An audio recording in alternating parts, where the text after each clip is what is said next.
नमस्कार दोस्तों, मैं हूं रोहित। स्वागत करता हूं वेब समाचार में। दोस्तों, जैसे कि अब जानते हैं कि बस पंचायत चुनाव होने में बस कुछ ही समय बाकी है और चुनाव आयोग के द्वारा देखा जा रहा है बस कुछ ही समय में अब तारीखों का ऐलान होगा और तमाम से भी देखा जा रहा है कि काफ़ी ज़्यादा सरगर्मी बढ़ चुकी है। अब देखा जाए तमाम से भी प्रत्याशी अपने क्षेत्र में निकल चुके हैं अपने अपना मैनिफेस्टो लेकर और अपने अपने मुद्दों को बता रहे हैं कि मुझे जनता कैसे चुने। आज वेब समाचार की टीम आई है क्षेत्र संख्या 28 में। बेहद ही चर्चित, मैं कह सकता हूँ बेहद चर्चित ये क्षेत्र संख्या है। यहाँ आज हमारे साथ मौजूद है एक बेहद चर्चित चेहरा हम बोल सकते हैं, सर्वजीत सिंह उर्फ संजय सिंह, जो क्षेत्र संख्या 28 के भावी जिला पार्षद प्रत्याशी हैं। हम इनसे जानना चाहते हैं कि आखिर ये चुनाव क्यों लड़े। सबसे पहले मैं तो अपने चैनल पर आपका स्वागत करता हूँ। मैं भी आपके चैनल के माध्यम से जितने सम्मानित लोग आपके चैनल को पसंद करते हैं, मैं उन सभी सम्मानित लोगों को हाथ जोड़ कर प्रणाम करता हूं, सलाम करता हूं। संजय जी, मैं सीधा और सटीक सवाल पूछूंगा आपसे कि आपको क्षेत्र संख्या 28 की जनता क्यों वोट देगी? देखिए, वोट मैं अपने क्षेत्र में घूम रहा हूं, वोट हमको जनता क्यों देगी ये तो बहुत बड़ी बात है। मैं हर एक लोगों से मिल रहा हूं। मैं क्षेत्र संख्या 28 का नेता नहीं हूं जो वोट का बात हमसे बोल रहे हैं आप। मैं यहाँ का बेटा हूं और बेटा अपने गार्जियन, अपने परिवार क्षेत्र संख्या 28 में घूम करके सब लोगों से मिल करके मैं एक अपने आप को बता रहा हूं कि मैं सर्वजीत सिंह संजय शेरपुर का हूं। हम भी जिला परिषद के प्रत्याशी हैं। जनता मुझे उस लायक समझेगी तो वोट देगी। वोट देने और लेने की बात हम ये कैसे कह दें कि वोट हम ही को क्यों देंगे। हम उस जनता के लायक होंगे, हमको वोट जनता करेगी, देगी। संजय जी, शुरुआत में जो भी प्रत्याशी आते हैं वो बोलते हैं मैं बेटा हूँ, नेता हूँ, मैं सबका बेटा बनकर रहना चाहता हूँ। चुनाव जीत जाते हैं, चुनाव जीतने के बाद वो आते ही नहीं हैं, जनता को भूल जाते हैं, वो अपना विकास करते हैं। क्या संजय सिंह ऐसा ही काम करेंगे? देखिए, हम अभी पहली बार चुनाव लड़ रहे हैं, यहीं तो हम बहुत मैंने इस चीज़ से डिस्टर्ब हैं कि नेताजी लोग कोई चीज़ छोड़े ही नहीं हैं। तो इस चीज़ को हम कैसे दिखाएं, हमको समझ में नहीं आ रहा है। मैं एक सच्चा ईमानदार प्रत्याशी 28 नंबर का हूं। इसमें कोई इफ बट नहीं है, सही हूं, इसमें कहीं कोई दो राय नहीं है। विकास के मुद्दों पर मैं आता हूँ। आप घूमते हैं, बहुत सारे क्षेत्र में घूमा है, आपके क्षेत्र में कमी कहाँ है? देखिए, अभी यहाँ जो जिला पार्षद हैं 4.5 साल पर अभी कुछ विकास का काम चालू किए हैं करने के लिए। चुनाव आता है तभी। अब तो हम भी वोटर थे इसके पहले। अभी 42 गांव में बहुत लोग अभी भी नहीं पहचानता है पार्षद जी को। विकास 2 महीने पहले से चालू हुआ है। पता ना जिला परिषद का ऐसा ही स्कीम है का कि 4.5 साल के बाद एक बार फंड मिलेगा और विकास किया जाएगा। और विकास की बात है तो सब जिला पार्षद से वंचित विकास पूरा क्षेत्र में है। जिला परिषद का कहीं कोई ना काम है, ना कहीं कोई बोर्ड है, ना कोई पब्लिक में इस चीज़ का जानकारी है कि जिला परिषद के माध्यम से हुआ है। हम जिला पार्षद अगर यहाँ का हमको जनता बनाती है तो निश्चित रूप से हर एक वर्ष में जितना फंड होगा उस सब का मैं काम करूंगा, जो आप लोगों के माध्यम से टीवी चैनल पर भी चलेगा और आप लोगों को देखने को भी मिलेगा। अपने फंड की बात की संजय जी, मैंने देखा था कि फंड आजकल फंड में दलाली बहुत ज़्यादा चल रही है। हर एक फंड में आपको कमीशन चाहिए, आप उसको कमीशन दीजिए, उसको कमीशन दीजिए। जनता के बीच आते हैं तो वो पैसा आधा बटना बेट हो जाता है, मतलब इधर उधर बढ़ जाता है। अगर आप जीतेंगे तो कमीशन तो खाएंगे ना। देखिए, कमीशन मैं कहीं दूर का नहीं हूँ। आप मेरे बारे में पता कर सकते हैं। मेरे बारे में एक भी ऐसा कोई केस नहीं है 50 गांव के लोगों से जो 100 रुपया संजय सिंह ने किसी से लिया हो। कहीं 2-400, 2-4 10,000 रुपये किसी न किसी को दान ही किए हैं। कमीशन का तो हमें आदत ही नहीं है।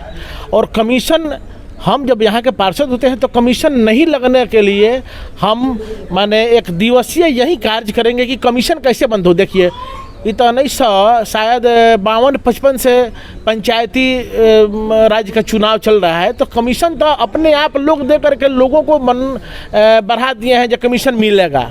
हम रोकने का प्रयास करेंगे, 6 महीना 7 महीना 1 साल भी लग सकता है, रोक तो जरूर लगे कमीशन, और 1 साल में हो सके कि बंद हो जाए। तो बहुत दिनों से परंपरा है, हम एक भाई कैसे रोक सकते हैं अकेला आदमी।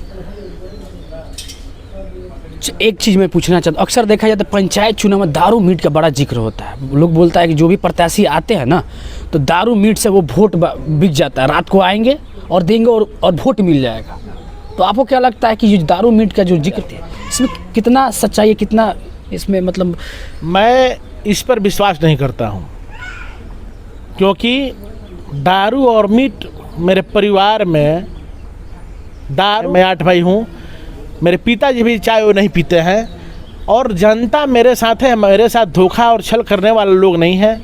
हमारे साथ दारू और मीट का कोई बातचीत नहीं है, और जनता कभी मीट और दारू से नहीं बिकती है। ये कुछ लोग, नेताजी लोग कुछ हैं जो जनता को बदनाम करते हैं। हमारे यहाँ, हमारे गांव में, मेरा जहाँ घर है वहाँ से 10 गांव के तो मुझे अनुभव है, ये है हमारे 10 गांव में तो कोई नहीं बिकता है, तो कहीं 11-12 गांव में नहीं ना बिक रहा होगा किसी के पैसा से। किसके पास पैसा नहीं है खाने का आज के डेट में? ये सब नेताजी लोग बदनाम करते हैं वोटर को, जनता को बदनाम करते हैं। चुनाव बाद ही बात बोलते हैं, पहले नहीं बोलते हैं। जब चुनाव बीतता है ना, तो 1 दिन के बाद बोलते हैं कि फलाना मेरा पैसा लेकर खा लिया है, दारू पी लिया है, मीट खा लिया है। पहले ही बात क्यों नहीं वो लोग बोलते हैं? हम तो पहली बार चुनाव लड़ रहे हैं, हमसे तो आज तक कोई 1 पैसा मांगा ही नहीं जब हमको दारू चाहिए, हमको मीट चाहिए। ऐसा तो कुछ है ही नहीं है मेरे साथ, हमको देखने को भी नहीं मिल रहा है। मैं पूछ रहा, आपके पास गाड़ी कितना है? अक्सर देखा जाए संजय सिंह जब चलते हैं 5 गाड़ी जरूर होती है। ये तो बात, बहुत बड़ी बात बोल दी है आप। हमारे पास अभी ऑलरेडी हमारे चढ़ने के लिए 4 गाड़ी है, अयाश नहीं है। हम करीब 2005-6 से चलते हैं, 4 व्हील से चलते हैं, और ये सब माता जी का कृपा है। हम लोग 8 भाई हैं। अभी तो बोला है कि न दारू कोई पीता है, न चाय कोई पीता है। एक ही नशा है, शौक का नशा है, अच्छा खाना खाना, अच्छा पहनना, अच्छे से जीना, दूसरा कुछ है नहीं। 4 गाड़ी मेरे पास है, इस पर बहुत लोग बहुत चर्चा करते हैं। और मेरा भाई एक कमाता है विदेश में, 12 साल से है, मोटा मोटी 1.5 लाख रुपये महीना उसका है। एक CRPF में मेरा भाई है, उसका भी 50-60 हज़ार रुपये महीना है। हम भी ठेकेदारी उदारी कराते हैं, पिताजी भी LIC काम करते हैं। हम वैसे राजा नहीं है तो फकीर भी घर के नहीं है। 4 गाड़ी अभी मेरे पास है, और माता जी की कृपा रहेगा तो फिर 1 आध गाड़ी और हो सकती है। तो जीतने के बाद वो खरीदेंगे ना जनता के पैसे से? ना, जनता का पैसा, ये जनता का पैसा है। नहीं, अगर जीतते हैं, हाँ, जनता आपको चुनती है तो एक सपना होता है कि ऑडी गाड़ी में खरीदूंगा। हम ऑडी गाड़ी जनता के पैसे से नहीं खरीदूंगा। हाँ। ये मेरे माँ बाप और मेरे भाई लोग हमें गिफ्ट कर देंगे ऑडी। नेताजी लोग तो चुनाव जीतने के बाद 1 खरीदते हैं। हम चुनाव अभी हम पहली बार चुनाव लड़ रहे हैं और 4 गाड़ी पर चढ़ते हैं। यहाँ गरीब लोग मेरे यहाँ आते हैं, चाहे धनी लोग आते हैं, हमसे गाड़ी मांगते हैं, डीजल भी नहीं बहुत लोग भरते हैं और अपना काम करते हैं। 1 गाड़ी मेरा भाड़ा पर नहीं चलती है, और 4 गाड़ी रखे हैं। अब हमें सपना थोड़ा है क्यों कोई चीज़ का, एक ही चीज़ का सपना है, पद हमको मिलेगी अगर, तो मैं जनता का बेटा बनूंगा और एक जैसा मैं सेवा करूंगा, और जनता हमको याद रखेगी। हर एक प्रतिनिधि को भूल जाएगी जनता, हर एक काम में हमें ही याद करेगी, संजय सिंह जिला पार्षद, संजय सिंह जिला पार्षद। जनता को चाहिए क्या? छोटा छोटा काम भी लोग नहीं सुन रहे हैं, नहीं कर रहे हैं। मैं तो समर्पित हूँ इन्हीं कामों के लिए, आज भी वही करता हूँ। आज भी मेरे यहाँ ऐसा कोई दिन नहीं है जहाँ जिस दिन 10-20 लोग मेरे साथ नहीं आते हैं। 10-20 लोग के साथ मैं अपने घर पर नहीं बैठता हूँ। गाड़ी 4 गाड़ी है मेरे पास आज भी। हो सके कि 1-2 रोज में और 1 आध खरीद ले। हम लोग चुनाव से पहले खरीद सकते हैं। गाड़ी कोई मायने नहीं रखता है, गाड़ी मेरा अपने चढ़ने के लिए 4 गाड़ी है। चलिए अब मुख्य सवाल पाता हूँ, अगर आप जीतते हैं तो अपने क्षेत्र का विकास कैसे करेंगे? तो विकास के लिए हमको सरकार पैसा देगी, विकास करेंगे। विकास के लिए पैसा जब आएगा तो मान लीजिए कि मेरे अपना प्रॉपर्टी तो है नहीं, सरकार का रुपया है। विकास करने के लिए पैसा मिल रहा है तो विकास करने में हमको लगा क्या है, उस फंड को मैं बेचूंगा नहीं, किसी दूसरे पार्षद के हाथ से मैं उस फंड को बेचूंगा नहीं। हमको ये पता लगा है बात कि अपना फंड ही 10-20% पर बेच दिया जाता है। अच्छा, फंड को ही बेच दिया जाता है, तब मैंने यहाँ 4.5 साल के बाद काम लगा है। हम पूछे घूम रहे हैं तो जिस लाइन में आप पैर रखिएगा ना तो उसके बारे में कुछ ना कुछ अनुभव ऑटोमेटिक होने लगता है। हम मेरा दोस्त लोग 3-4 पार्षद लोग हैं दोस्त मेरे। हम पूछते कि भाई 4.5 साल के बाद पैसा आता है का विकास करने के लिए? आता ना भैया ऐसा बात नहीं है, हर एक वित्तीय वर्ष में पैसा आता है। जिसको काम करना होता है वो काम कराता है, नहीं करना होता है तो नगदे पैसा लेकर के अपना बैक हो जाता है। विकास हमसे जितना होने लायक होगा उससे कई गुना बढ़ के काम करेंगे विकास के लिए। संजय सिंह, आप चेयरमैन की दावेदारी करेंगे? देखिए, नॉमिनेशन में हम अपने वाइफ को भी कराएंगे और अपना भी कराएंगे। कुछ राजनीतिक लोग लग गए हैं हम में, हो सके कि कहीं हमको उस समय डैमेज लोग कर दे पावर से तो वाइफ लड़ेगी। अगर वाइफ लड़ेगी तो जब वाइफ का पैर घर से बाहर निकल गया तो लड़ाई चेयरमैन तक का हो गया। मेरा ये निश्चित है, चेयरमैन तक का लड़ाई मैं निश्चित रूप से लड़ूंगा।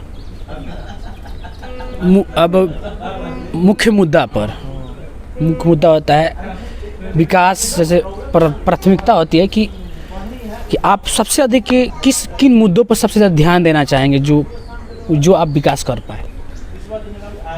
अभी कोरोना काल में सबसे ज़्यादा अगर नुकसान कुछ हुआ है तो देहात में हम गरीब लोगों के साथ नुकसान हुआ है, हम लोग के बच्चे को नुकसान हुआ है। जो शिक्षा के क्षेत्र में हर एक घर के बच्चा लोग देहात में 0 पर आ गए हैं। मैं चुनाव 2-4-5-6 महीने में हो ही जाएगा। हम चुनाव अगर यहाँ से हमको जनता जिताती है तो सबसे पहला प्राथमिकता रहेगा जो हम अपने बेटा, भतीजा, भाई को शिक्षा का उचित व्यवस्था करेंगे ताकि यहाँ के जो नई जनरेशन है उस शिक्षा का महत्व समझे, शिक्षा से उन लोगों का रुचि हो। मैं सबसे पहले शिक्षा को सुदृढ़ करने में लगूंगा। कोचिंग, इंस्टीट्यूट, स्कूल सब चीज़ पर मैं ख्याल रखूंगा, सब चीज़ पर ध्यान रखूंगा और प्रयास करूंगा कि जितना जल्द हो शिक्षा का सुधार हो जाओ। उसके बाद मैं स्वास्थ्य के पीछे लगूंगा। शिक्षा से कुछ अच्छा स्वास्थ्य है, लेकिन शिक्षा के बाद स्वास्थ्य भी मैं यहाँ चाहूँगा कि और अच्छा हो जाए। पहला प्राथमिकता है शिक्षा का। हर एक घर में बच्चे हैं और हर एक घर के बच्चे को आज के डेट में कोरोना काल में शिक्षा से माने बाहर हो गया है सब लड़का लोग। यही विकास सबसे पहला मेरा यही होगा, शिक्षा का विकास होगा। आखिरी सवाल कि आप वेब समाचार के जरिए अपने क्षेत्रवासियों को क्या संदेश देना चाहेंगे? वेब समाचार के माध्यम से हम अपने पूरे सम्मानित क्षेत्रवासियों को संदेश देना चाहेंगे कि आप नेता नहीं एक बेटा को चुनिए और चुनाव में भी 2-4 महीना टाइम है। आप लोग पहले पहचानिए, परखिए। हम आप लोगों के लायक हों तो हमें वोट करिए, हमें मदद करिए। ऐसा नहीं है कि घूम घूम करके हम आप सभी सम्मानित जनता को मूर्ख बना रहे हैं।